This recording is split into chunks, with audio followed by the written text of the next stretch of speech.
In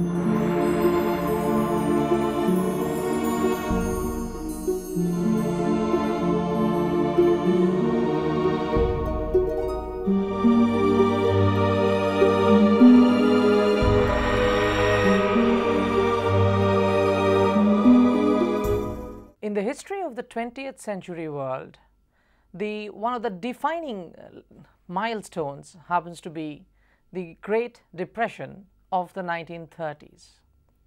When the Wall Street crashed on 23rd October 1929, it was not simply a falling of the New York Stock Exchange. It ultimately ended up unleashing a financial crisis, which then blew up beyond all proportions and turned into an economic crisis of global dimensions. The Great Depression of 1929 is considered to be the archetypal phenomenon by way of depression because it highlighted, as the communist critiques were later to say, one of the glaring problems of global capitalism.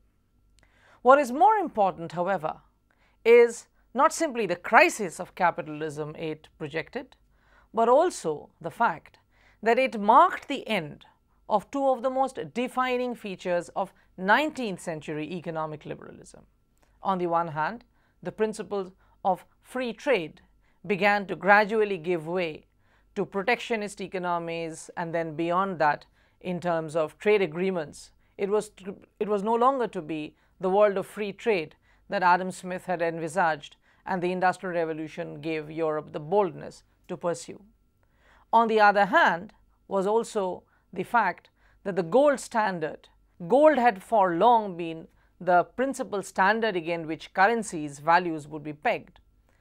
In 1929, the gold standard also came to a close. The Great Depression of the 1930s was effectively a chain reaction generated by a crisis that was purely domestic to the US economy. What happened was that at the end of the Great War, the United States had emerged as the world's largest economic power. It was as much the world's largest industrial powerhouse as also one of the world's largest agricultural exporters. And when the war came to a close, and the demand generated by the war began to subside, US agricultural production was not curtailed proportionately. So as more and more agricultural products were available in the market, food prices began to slump in the early 1920s. With falling food prices, it measured up into an increase in the real income of the US industrial sector, in fact, across the economic sectors. And with the increased amount of money available, increased disposable income, the US consumer began to enter the market and generated something like a consumer boom. One of the most signal features of this consumer boom was the emergence of the internal combustion engine and the Ford Model T car.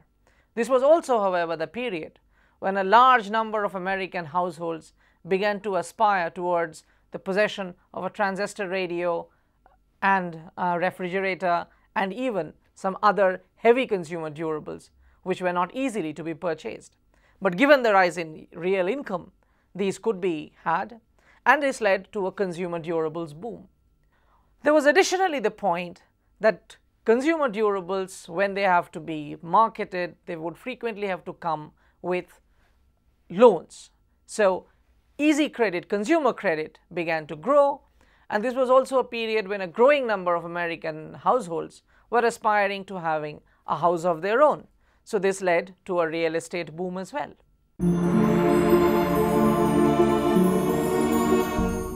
By the late 1920s, the situation, however, began to grow out of hand, because as agricultural prices kept on going down, the people who had borrowed, the agriculturists who had borrowed in order to invest in either agricultural production or for the purchase of consumer durables, began to find it increasingly difficult to service their debts. And this increasing inability of US agriculturists to service their debt began to lead to a credit squeeze.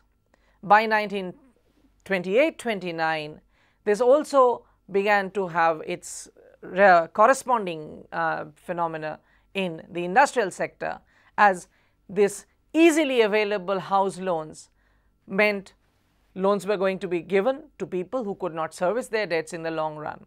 And by 1928-29, this credit bubble that had emerged suddenly burst. In 1929, this began to take the shape of banks falling like 9 pins. It is estimated that at one stage, almost 1 in every 3 US banks were falling because of this consumer credit problem. Small banks began to be swallowed up by bigger banks as they were going out of business. There was a major panic reaction because banks which had lent heavily in European industrial recovery in the mid-1920s under the Dawes Plan and the Young Plan, they suddenly decided to pull out gradually from the European market and bring in that kind of capital and reinvest in the American market, so that somehow the banks would stop falling all over the place. So American capital, which was pivotal to the economic recovery and reconstruction of Europe in the 1925-29 period, suddenly began to reverse the capital flow. The reason was that the investment made by the American private and public sector units in the European banks, primarily in the financial sector, came in 2 forms. On the one hand, the capital that was invested by the Americans was simply left in the European central banks to sort of give up the feeling of security deposit growing up, so that the bank would be able to lend for industrial recovery. 2, in cases where the American bankers chose to go for direct investment in industrial ventures, these were invested in long term. So once in the 1920s the American capital began to be pulled out, European finances were in dire straits. The principle on which American money was given, however, made the crisis even greater. American investment in the 1920s began when it was becoming increasingly clear that the war debts that the European nations had contracted from America would not be serviced unless Germany was making good its reparations commitments to the European powers, especially France. So the Dawes Plan of 1925 and the Young Plan, which was to come in 1929, made it absolutely certain that German reparations would never stop, and this was done by American investment in the German economy. So America invested in Germany, Germany repaid the compensation to France, then France would repay their debts, and France would repay it either to Britain or to America. If Britain was repaid, then Britain would be able to repay America's debts. So it was all coming in a cyclical manner. Once the Americans were pulling out of the banks, the German banks began to be hit the largest. The Kreditanstalt of Austria and the Darmstädter National Bank of Germany, they collapsed in 1931 once this money was being pulled out, because virtually their entire capital reserve had fled. Now this would have been acceptable had the repercussions been limited right there. This, however, sadly was not the case, because once American money was pulled out, both of the central banks and of projects with long gestation period, local European capitalists, panic-stricken by the departure of American capital, also began to pull out their capital from the capital market.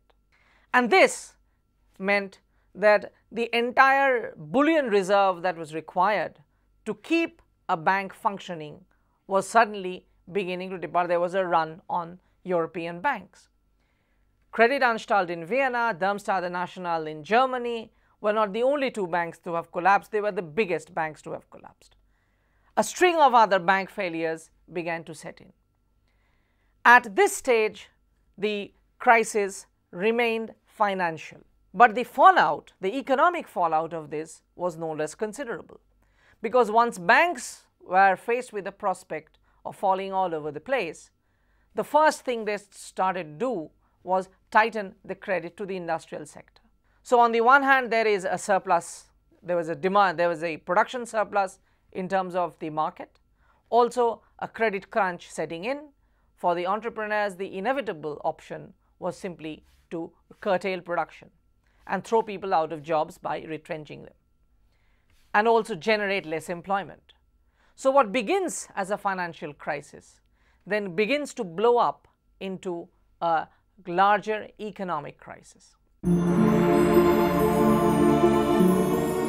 Fallout of this Great Depression happened, as I said, in two principal directions. First was that a number of currencies were unable to stem the flight, the outward flight of capital from the central banks. So gradually currencies had to be taken out of the gold standard. In early 1931, there was a conference that was held at Lausanne. In that conference, Germany's Chancellor Brüning had declared quite categorically that Germany was completely unwilling and unable to pay any further or fulfill any of its war debt commitments. This was to result in a still larger financial crisis.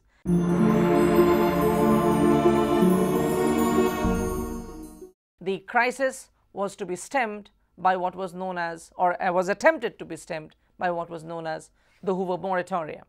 President Hoover in 1931 had declared a moratorium which suggested that under no circumstances was any reparation or war debt to be paid over the next 1 year. It was hoped that by 1932, situation would improve. The Lausanne Conference, however, which was held at the end of the Hoover moratorium, when Brüning made it very clear that Germany was unable to continue to pay, and neither would Germany be able to pay as it was originally scheduled, an interest on the defaulted amount for the year. Everyone knew for all practical purposes that the issue of war reparations and war debts was dead. But nevertheless, nobody would admit it very openly, because US presidential elections was around, and if any European government was to make it very certain, was to declare in fact that there was to be no reparations or no war debt payments anymore, then either the incumbent or the incoming American president would not be able to continue in any further dealings with the Europeans.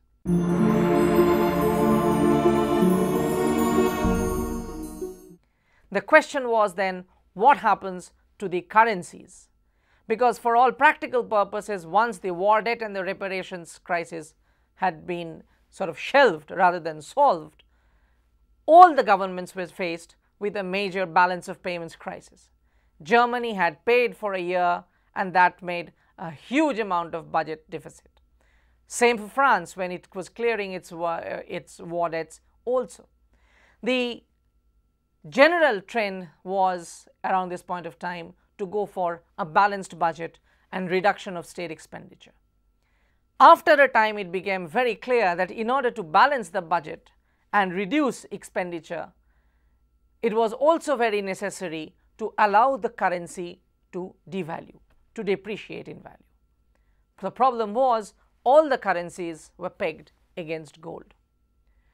So in 1931, after the British government was faced with a major financial crisis and the Labour government, which was then in power, had to resign and a national government came into being, within weeks it was decided that British government, the British currency, the pound sterling, would be taken off the gold standard. The aim was that the British economy, the British exports would become much more competitive as the value of pounds fell. British goods would become cheaper in comparison with any other economies that it would be dealing with, and they decided to go ahead with that. Once that decision was taken, all other economic forces which had some major trading relations with Britain began to follow suit. New Zealand followed suit. All the British dominions, Canada, Australia, New Zealand followed suit. And even those powers which were not a part of the British Commonwealth, such as Argentina, followed suit, because their greatest commerce being with Britain, excessive devaluation of the pound sterling would simply take their industries out of business. The Americans continued with the gold standard, but they allowed in 1933 their economy, their currency to devalue rapidly. There were other governments that left the gold standard for all practical purposes without actually admitting to say so. By 1933, therefore, you could find three different blocks emerging. One which had remained with the gold standard, such as the United States, such as France, but had devalued even inside, even by remaining within the gold block. There was a sterling block, which is basically those currencies that were choosing now to pegging their value against the sterling rather than gold, and which had left the gold standard along with Britain. There was a third block of countries, such as Germany, such as Italy, most of the Central European powers, Brazil, Egypt, which remained officially within the gold standard, but for all practical purposes had stopped altogether being there because they imposed exchange controls. The second strategy that nations frequently adopted was in response to the economic crisis generated by the original financial one. Because the financial crisis had impacted each and every economy by generating problems beginning with recession, then finally sliding into depression. Now, the challenge before each of the European and American economies was to generate more employment. Now, this could be done only if there was guarantee that the domestic industrial production would somehow survive. The Europeans understood this problem earliest, and they also tried to make the soonest attempts at stemming this crisis. So in the 1930s, just as the depression was beginning to set in, the Germans and the Austrians came together with the proposal of a customs union. Now, for the French, this sounded too much like the forbidden Anschluss, which is union between Germany and Austria, which was forbidden by the Versailles Treaty. So the Germans and the Viennese, who wanted a customs union to create a large German market which would be able to hide behind protective tariffs, was scuttled by the French. There was also another proposal that the German-Austrian customs union would be joined by the Danubian states, which is the reason why Czechoslovakia, facing that it would ultimately be sucked into the orbit of Berlin, was unwilling to let this thing go through, and Prague therefore supported Paris in scuttling the proposal of a German-Austrian union. And in this case, the first successful initiative probably came from the United States of America once again, with the passage of the Hollis-Mootz Tariff Act. Under the Hollis-Mootz Tariff Act, the US president could increase tariff barriers to as high as 60% in order to provide safeguards for US industry. By 1933, almost each and every one of the European powers had thrown up high tariff barriers to prevent entry from any foreign competitor. The most ironical development, of course, was with the introduction of high protective tariffs by the British government in 1932. After being a strong proponent of the principle of free trade from the days of Adam Smith in 1776, for the first time in 140 years, British economy was given the benefit of tariff protection.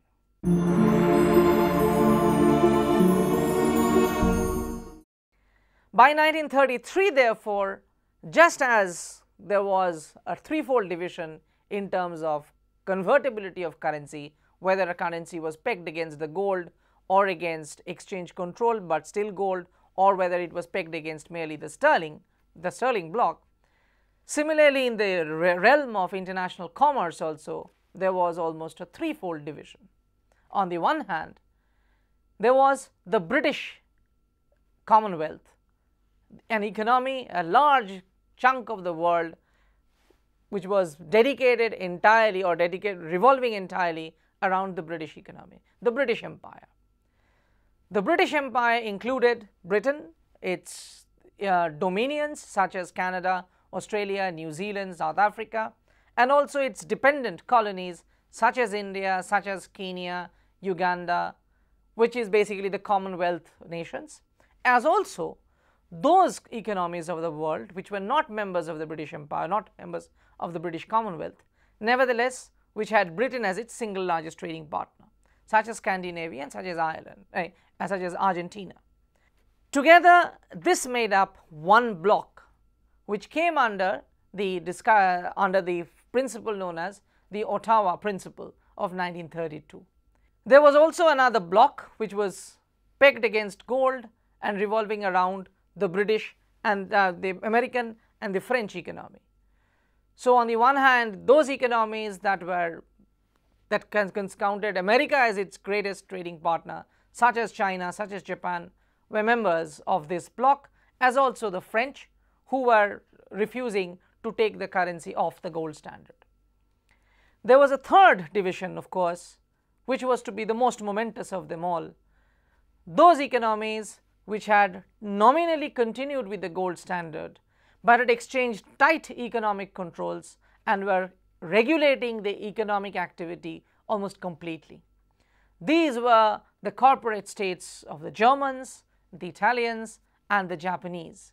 They were embarking on something like sort of exchange controls as also barter economy, so that there was no necessary requirement actually to transfer bullion in order to buy and sell.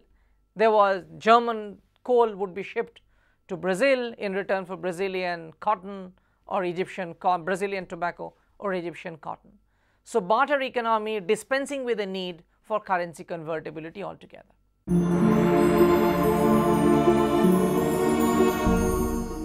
The one last impact of the Great Depression that needs to be emphasized upon in conjunction with this period was the spurt it gave for the issue of disarmament.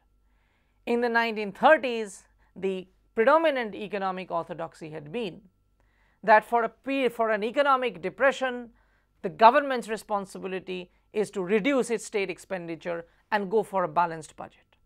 And the most unproductive the unproductive expenditure for a government always tended to be in the realm of armaments. So disarmament, an issue which had been mooted in the Versailles Treaty of 1919 and then generally the Paris Peace Conference, which led to the creation of a disarmament conference, it had not really progressed very far. In 1930-31, it was reinvented, as it were, in order to reduce military expenditure across the European economies. It was decided that all the countries would limit themselves only to defensive expenditure. This, however, ultimately collapsed because Germany set the cat among the pigeons by asking which is an offensive instrument. And the Germans were the only people consistent in their definition that any weaponry that has been proscribed under the Versailles Treaty should be considered as an offensive weapon and it should be immediately dismantled. So the Germans under Hitler in 1933-1934 began moving in the direction of military rearmament, and that generated a degree of economic activity which helped Germany come out of the economic depression.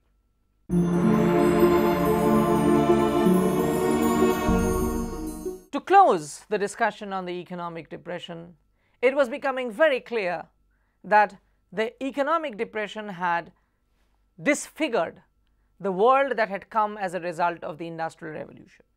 On the one hand, the cardinal principle of free trade, which maximized advantages for industrial powers in terms of their areas of strength, was being discontinued. Second, the idea of a global free trade around one single foreign exchange yardstick, which is gold, was also going to be discarded.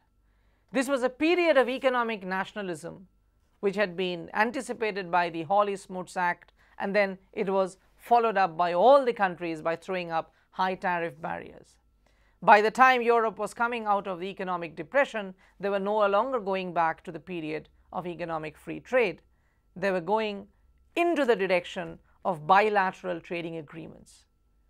As a result, the United States by 1934-35 began to have bilateral trading agreements with all the individual European powers.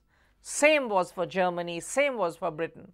The volume of trade declined, the volume of global commerce at this period, because it was limited by the circumstances of bilateral trading agreements, they declined, but they served the very crucial function of keeping industrial sectors alive.